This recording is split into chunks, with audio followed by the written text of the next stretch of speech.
Hello, friends. How do you know if there is a dinosaur in your refrigerator? The door won't shut. Be sure to subscribe to my channel. Her legs are weird. My 4-year-old daughter, Mia, whimpered to me as I tucked her in for the third time that night. I picked her teddy off the floor and put him under the covers next to her. After she was tucked in comfortably, I switched on her closet light and opened the door. "Now you have your night light and the closet light," I told her gently, bending over to kiss her damp brown curls. Mia could never sleep without her night light. She was terrified of the dark. The closet light would be a backup light if her night light goes off again. I crossed the room to give my 3-year-old daughter, Lula, a quick check over. She was sound asleep. I pulled her blanket up over her shoulders and touched her back softly. "Mommy?"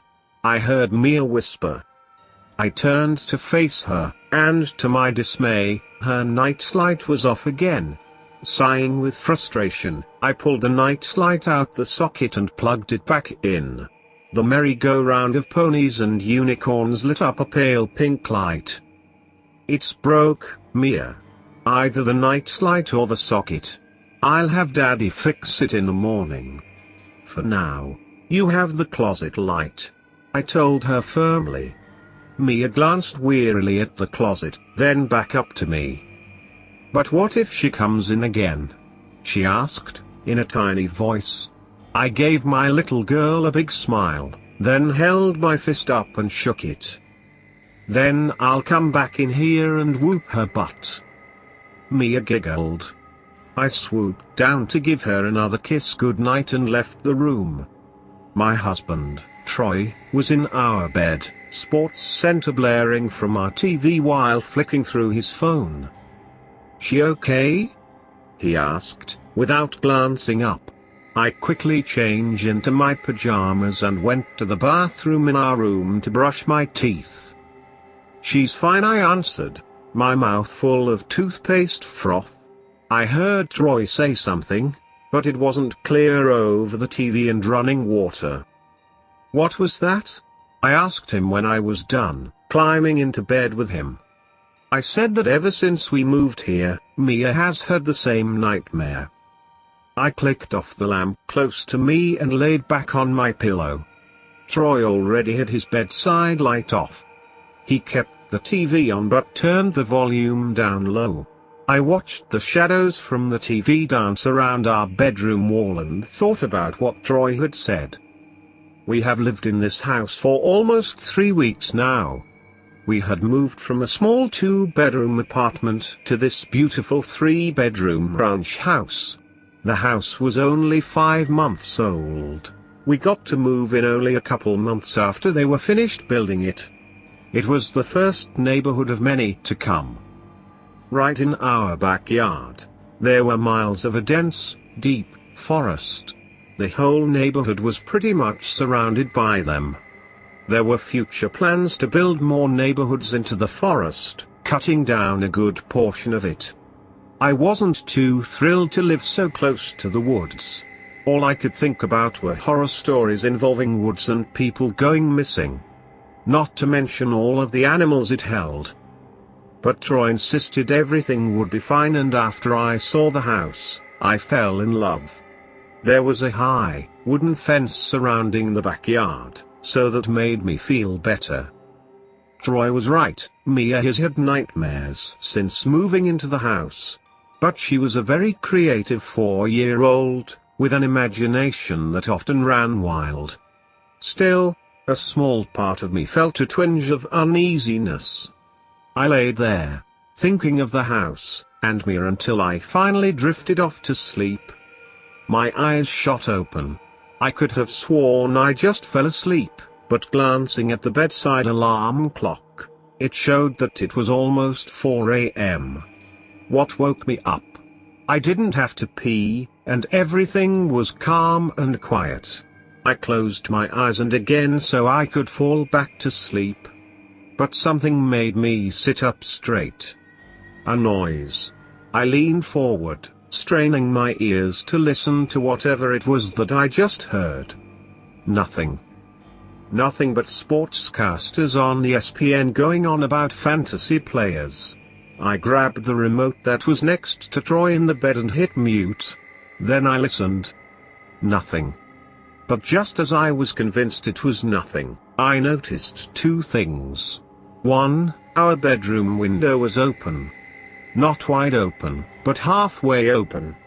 It was a warm September night, and I know I left the window open a crack to get some fresh air, but no way did I leave it halfway open. And I absolutely did not lift the screen window up.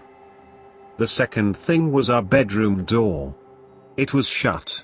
I always keep the bedroom door open, so I can hear the girls down the hall if they need me. Troy and I have had open bedroom doors since we had Mia. No way would I have closed it. Neither would Troy. Unless. I sat up in bed, thinking, maybe I did have the window open wider than just a crack. And maybe Troy did open the screen, to get more air in the room. And maybe the air accidentally blew the door shut. Made sense. I'm normally not so forgetful. But it's as good as explanation as any, even though that feeling of uneasiness started gnawing in the back of my mind. Her legs are weird. What did Mia mean by that? I thought. I shook my head, determined not to let my daughter's imagination get the better of me.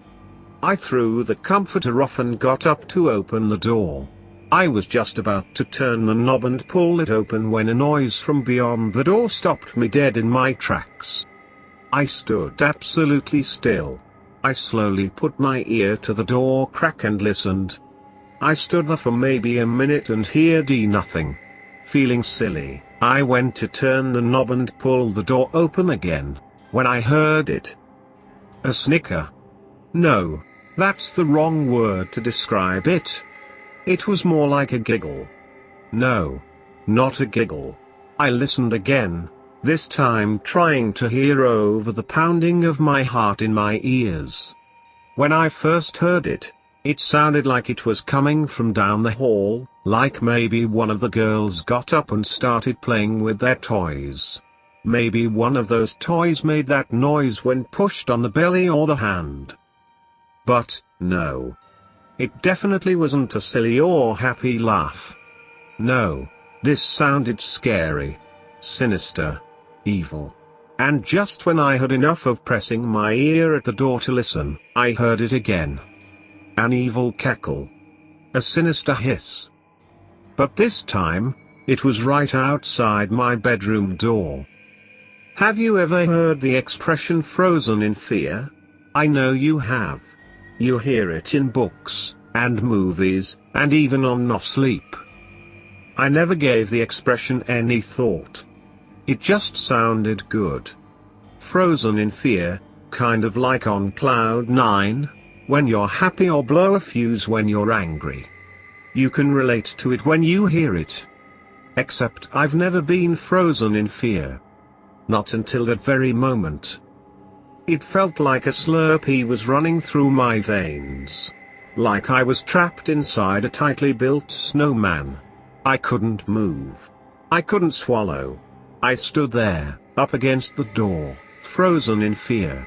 My heart was pounding so hard that I struggled to make out what the sportscasters were arguing about on TV.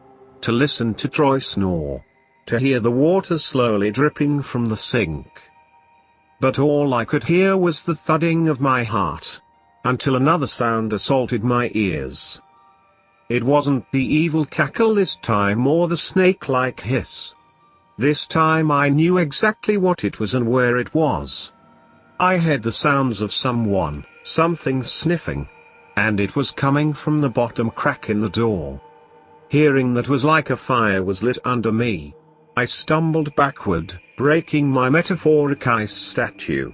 Not only did I stumble backward, but I also tumbled down on my rear. I used my legs to scoot my butt back until I hit my side table.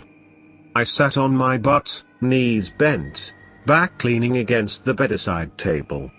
I wanted to yell at Roy, but I was so terrified. All I could do was stare at the door. It wasn't long until my eyes wandered to the bottom of the door.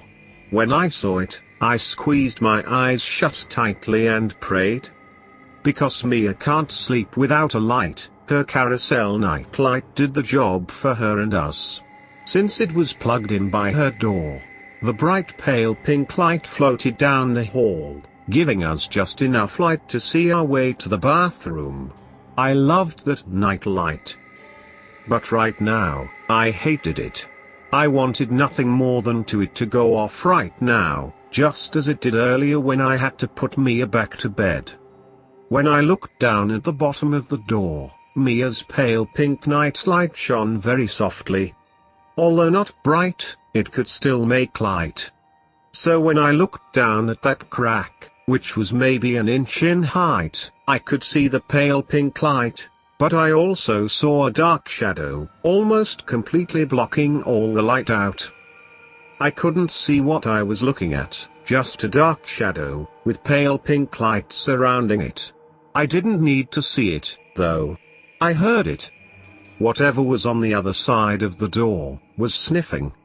It sounded like they stuck their nose right on the crack, right on the floor, and started sniffing. The sniff would be interrupted by raspy, asthmatic breathing, like sniffing was overexerting the thing out there. I sat on the floor, eyes still squeezed shut, just begging and praying in my head for it to stop. I just wanted it to stop and go away. I really thought my heart was going to stop because of the fear, the dread, the speed it was going. After maybe a minute, the sniffing stopped. Silence. Breathing hard, I squeezed my eyes tighter together, a lone tear dripping down my hot cheek. I silently counted to 60. Still quiet, except for Troy's snores and the TV. I counted to 40.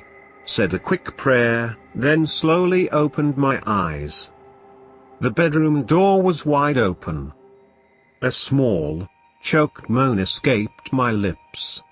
From where I was sitting, I could see down the hallway, and into my daughter's room. The pale pink light from the carousel was gone. So was the light in their closet. It was pitch black. The only light was the TV in my room, and moonlight that glowed behind the blinds in the girl's room. The hallway was dark, as was the girl's room. I strained to see down the hall. I stared for so long, that I started to think my mind was playing tricks on me. I slowly stood up, and edged my way to my open door. Never taking my eye off the hallway, I noticed a dark shape in the hallway, much darker than the surrounding darkness. It looked like a black shapeless figure was pressed up against the wall in the hallway. The more I looked at it, the darker it became, and the lighter its surroundings became. Whatever it was stood against the wall still and silent. Yet I could feel it looking at me. Have you ever been alone and felt like someone was watching you? That sudden, intense feeling that something isn't right? That's how I felt. The figure stayed still, yet I could see movement from it. It stayed in place, but I could tell something had changed. Staring harder at it, I couldn't tell what it was doing until that familiar raspy, heavy, breathing sound assaulted my ears. The movement it was making looked to be the rising and falling of a chest when someone is breathing hard. I wanted to run back to my bed, wake Troy up, have him deal with this, while I hid under the blankets. But I couldn't. I mean, I wanted to, but I couldn't. I had to get to my girl's room, I had to make sure they were okay. I thought about waking Troy up but was scared to make any sudden movements that would alarm the thing in my hallway. For what seemed to be an eternity, I stared at the dark shape, watching it struggle to take deep breaths, listening to the raspy intake, all while I felt its eyes never leaving me. My eyes began to water. I was concentrating so hard on looking at the dark. I had to blink a few times to set my vision straight. Only then, when I looked down at the hall, the figure was gone. Or so I thought. It apparently slid down the wall, its body laying flat on the floor. I couldn't tell what the hell it was doing. I didn't know if it was facing me now or the girl's room. Just as I started to attempt to make out what it was doing, I noticed a pale light starting to stream into my room and the window in the hallway bathroom. The sun was starting to rise. Because the bathroom door was open, the early morning sunlight hit right into the hallway, giving me a better view. The thing was still laying flat on the floor when all of a sudden, it started to move. And when I mean move, I mean it started dragging its back legs and body, while using its arms to pull its weight. The raspy breathing became louder, as the thing struggled its way down the hallway. Between the heavy, wet breathing, it would make that cackle again, that sinister, evil cackle that made the hair on my neck stand up. I could finally see where it was faced. It was headed toward me. Now, you're probably thinking, why aren't you screaming for your husband to wake up? Well, I finally did. I screamed Troy's name aloud, so loud I wouldn't have been surprised if the neighbors heard me. As soon as Troy's name left my lips, the thing vanished. The girl's car-a-soul nightlight and closet light flicked back on. The hallway was pretty much lit up at this point from the sunlight and the girl's light from their room. But it was empty. Not a trace of that creature, that thing anywhere. I burst into tears and ran to the girl's room. "Amy?" I heard Troy yell from our room, his voice thick with sleep and surprise. Both girls were sound asleep. I ran to each one, Mia in her bed, Lulu in her crib. They both were fine. "What the hell is going on?" I heard a bewildered Troy at the girl's bedroom door. Wiping my eyes, I ignored him and bent down to give Lulu a kiss. I made my way over to Mia's bed, avoiding Troy's questions, and went to give her a kiss. But before I could plant one on her curly head, something caught my eye. And it made me want to vomit. On Mia's cheek, I could see a glistening wet streak that went from her little chin, up her chubby cheeks, and into her hair. Her beautiful curls were damp with what appeared to be saliva. That thing licked my daughter while she slept. A small moan escaped my lips, and the next thing I knew, I fainted to the floor. A week has passed, the worst week of my life. I haven't gotten any sleep since before that night. I've camped out in the girls' bedroom every night, forcing myself to stay awake. During the day, when Troy was at work, and Mia was at school, I'd catch a couple of hours of sleep on the couch while Lula took her nap in the playpen right next to me, or I'd doze off while Lula was playing or watching her shows. I am constantly on alert. Troy thinks I lost my mind. He insists I had a very life like a nightmare, even printing out papers on sleep paralysis for me to read. But I refused to listen. I know what I saw was real. I know my daughter's face and hair were drenched with those things' saliva.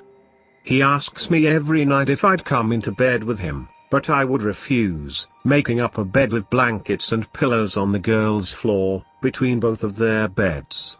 I'd stay up reading all night, but my mind was never focused on the story.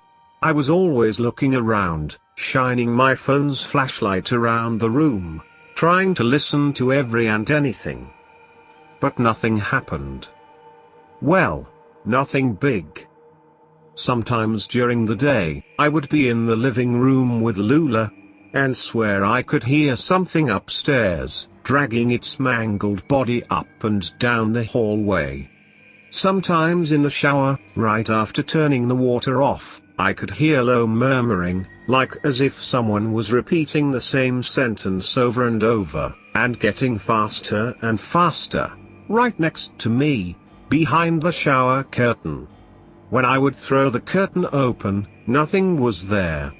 Another time I was cooking dinner, Troy and the girls were out back playing on the swing set. As I'd stir the spaghetti sauce, I'd see a head peeking around the kitchen doorway. Nobody, just a head, as if it was hiding its body behind the wall, and looking in the kitchen with its head. When I'd turn around to the doorway, nothing was there. So while nothing has happened, I definitely know whatever it is hasn't left. It was a Thursday afternoon. Troy was coming home early today and would be picking me up on his way home.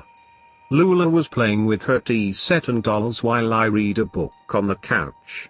I glanced at the clock and saw Troy and Mia would be home in an hour. I settled back into the couch and continued my book. I guess I had gotten too comfortable, and I've been so exhausted from standing watch all week, I ended up drifting off to sleep. When I woke up, it was dark. I sat up to get my bearings together when I immediately noticed I was in my bed. I looked over and saw Troy asleep next to me. I then glanced at the alarm clock, and the bright red numbers said it was 3:16 a.m. Shit! I cried out, throwing the comforter off of me. I was angry. And upset.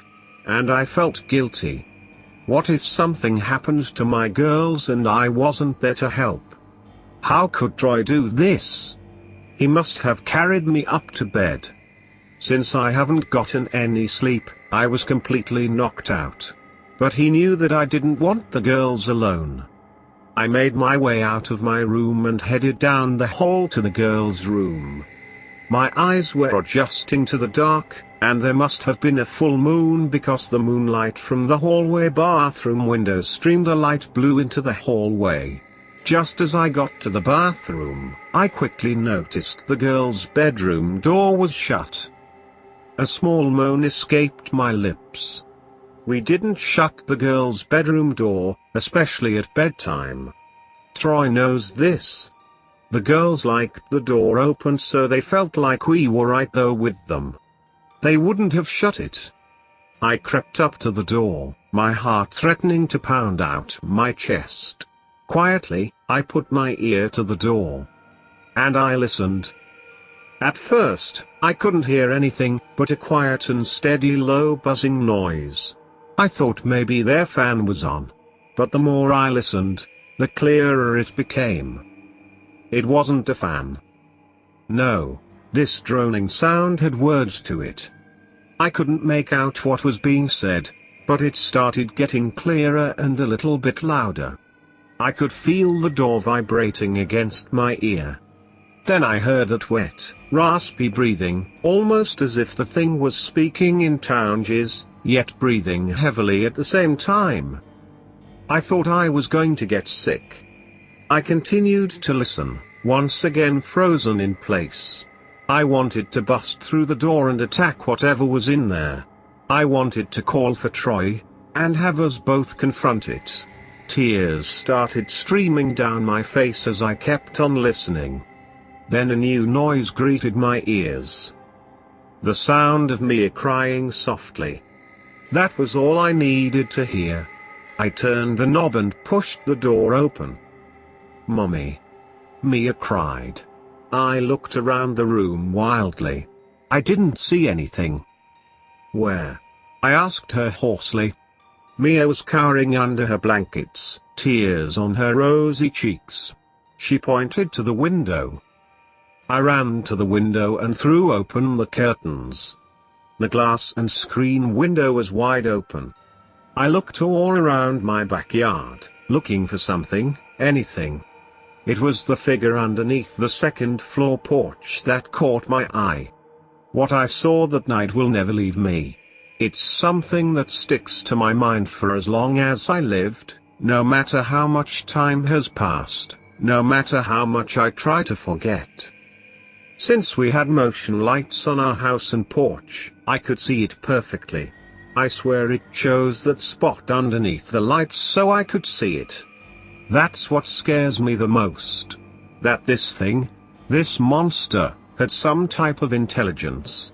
It schemed and plotted, and wanted me to know it was there. It could have easily taken my girls, and I would have never been the wiser. But, no. It wanted to torture me. It wanted to play mind games with me. It wanted to terrify me. I looked down at a face that was 3 times longer than any normal human's face. It had scraggly, sparse hair over its scalp.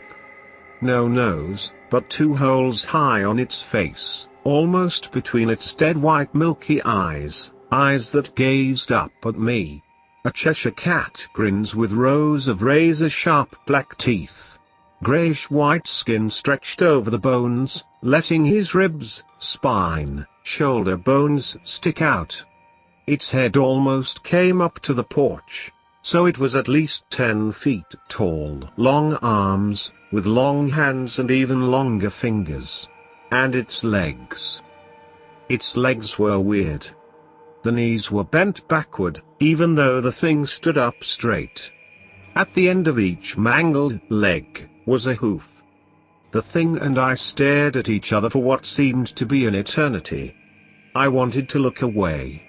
But I couldn't break away from its milky stare. I then heard that low murmuring again, that steady and fast chanting. The wide, toothy grin never left its face, but I could hear the chanting, as if it was right next to me, speaking in my ear. I shuddered. The thing then looked toward the dense woods that surrounded our backyard. It then made its way into the woods. It hobbled and lurched its way through our backyard. Just as it was almost at the tree line, it turned back to look up at me. It put its long, bony pointy finger to its gray, ragged lips. Silence.